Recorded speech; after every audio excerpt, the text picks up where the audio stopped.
আজকে শুক্রবারের দিন সকালে ঘুমোতে উঠতে কোচিংয়ে গেছিলাম গিয়া হাইরে ছাত্রটি ভরাইয়া টরাইয়া বাড়ি থায়া খায়া টায়া একটা ঘুম দিছিলাম। ঘুমোতে উঠতে দেখি 12:30 বাজে। ও মায়া মায়া গো এলা গেলা। ওয়ালাইকুম আসসালাম, বালা আছি, যাইতেছি টিপ পড়া বাড়িত পুষ্কুনিত গোসল করতাম।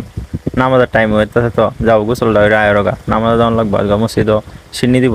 আচ্ছা তাড়াতাড়ি আয় রোগা, এল্লা লঙ্গিটা আনতাম মনে নাই। আই রে যাই দোদে যায় লঙ্গিটা লই এগিয়ে যায়, এক ধরে লঙ্গি লই আয়সি দিছি যে পুষ্কুনি অফ পাগার। আয় আবু হইনা যা এদিকে আয় তাড়াতাড়ি দৌড়ে। হুন আজকে শুক্রবারের দিন মসজিদও সিন্নি দিব, আমার সাথে গোসল ডাইরে মসজিদে যাবে। এটা ত্রিপুরা বাড়ির সীমানা, ত্রিপুরা হুসকুনি যায় গোসলটা আরাম। এরা হুসকুনি হানিটা অনেক শান্তির মজাই লাগে, জানডা করে সদ্য ওরে। এই যে আমরা টিপু মিয়া বেড়া 2 দিন আগে ছুটিতে আইসে, হ্যাঁ বিজিবিতে সারি হরে আইসে আমরা দেখতো গোসল হতেছি কি ভাই।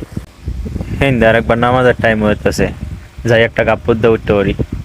হাউডি একটু ডলা দিলই মহিলা গোসলটা হইর করে জানটা সদ্য হয়েছে। দিস ইজ দ্য বেড়া অফ বাস অফ হীরাবাই ফর বরহি। আমরা বাড়ি তাইলে এরকম বাসের গেট দেখতে হারবাই। যাই হোক বাউটা বয়া করতে পারে হচ্ছি এখন যায় নামাজ হরাম মদন দক্ষিণ ভাড়া মাস্টার বাড়ি মসজিদ।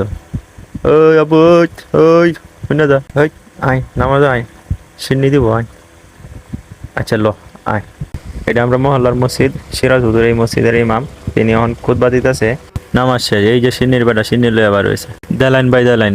বেশ দিন যে আমি আরেকবার সিন্নি খাই নে, এই যে সিন্নি আমি ফাঁস। অন্যত্র নাবাসী যদি ভিডিওটা ভালো লাগে তাহলে একটা ফলো দেলাইন যে।